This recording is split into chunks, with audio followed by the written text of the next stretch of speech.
আপনাকে এমন মানুষদের সঙ্গে মিশতে হবে যাদের সঙ্গে মিশলে আপনি কিছু শিখতে পারবেন।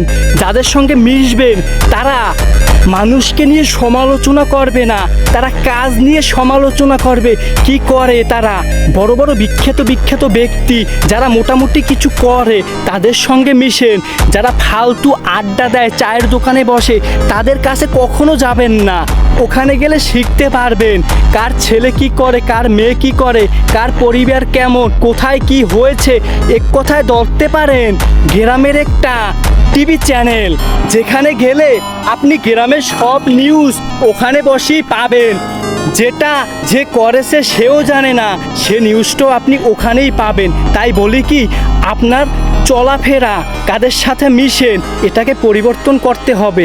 হ্যাঁ, আপনি বড় হতে চান, আপনি বড় হবেন, আপনার অনেক টাকা হবে, আপনি ধনী ব্যক্তি হতে চান, আপনাকে মিশতে হবে সেই মাপের মানুষদের সঙ্গে যেখান থেকে আপনি কিছুটা হলেও শিখতে পারবেন।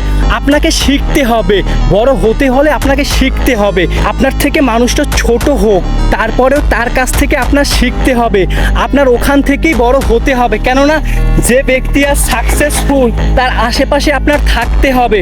যদি আপনি সেই সাকসেসফুল ব্যক্তির আশেপাশে থাকেন, আপনি তো ওই সাকসেসফুল ব্যক্তির মতনই হওয়ার চেষ্টা করবেন। আর আপনি যদি একটা আনসাকসেসফুল মানুষের আশেপাশে থাকেন, আপনি তো হবেন ওই আনসাকসেসফুল মানুষের মতনই।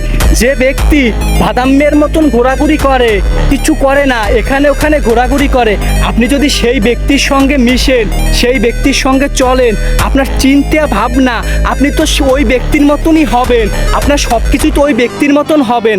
আর আপনি যদি একজন কর্মঠ, একজন বড় মানুষ, একজন মানুষ কিছু করে, আপনি যদি সেই ব্যক্তির সঙ্গে মিশেন, আপনার ভিতরে ওই পরিবর্তনটা আসবে যে ওই ব্যক্তি কিছু একটা করতে আসে, আমারও কিছু একটা করতে হবে, আমারও বড় হতে হবে, আমারও স্বপ্ন আছে পূরণ করতে হবে।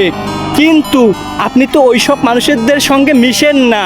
হ্যাঁ, মিশতে হবে, আপনার থেকে বড় হোক, আপনার থেকে ছোট হোক, যে ব্যক্তি কিছু করে ওই ব্যক্তির সঙ্গে আপনি মিশেন, ওই ব্যক্তির সঙ্গে আপনি ফ্রেন্ডশিপ করেন। যদি আপনি ওই ব্যক্তির সঙ্গে ফ্রেন্ডশিপ করতে পারেন, তাহলেই দেখবেন আপনার ভিতরে একটা খুব সুন্দর ভয়ঙ্কর পরিবর্তন আসবে, যেটা আপনি কখনো কল্পনাও করতে পারেননি। ওই রকমের একটা পরিবর্তন আসবে।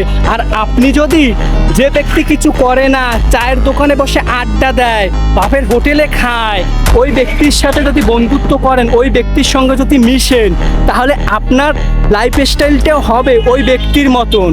আর আপনি যদি একজন ভালো মানের মানুষ, যে ব্যক্তি কর্মঠ, কিছু করে, কিছু করার চেষ্টায় আছে, যে মানুষকে নিয়ে ফালতু চিন্তা ভাবনা করে না, ওই সব মানুষদের সঙ্গে মিশলে আপনার উপকার হবে, আপনি উপকৃত হবেন।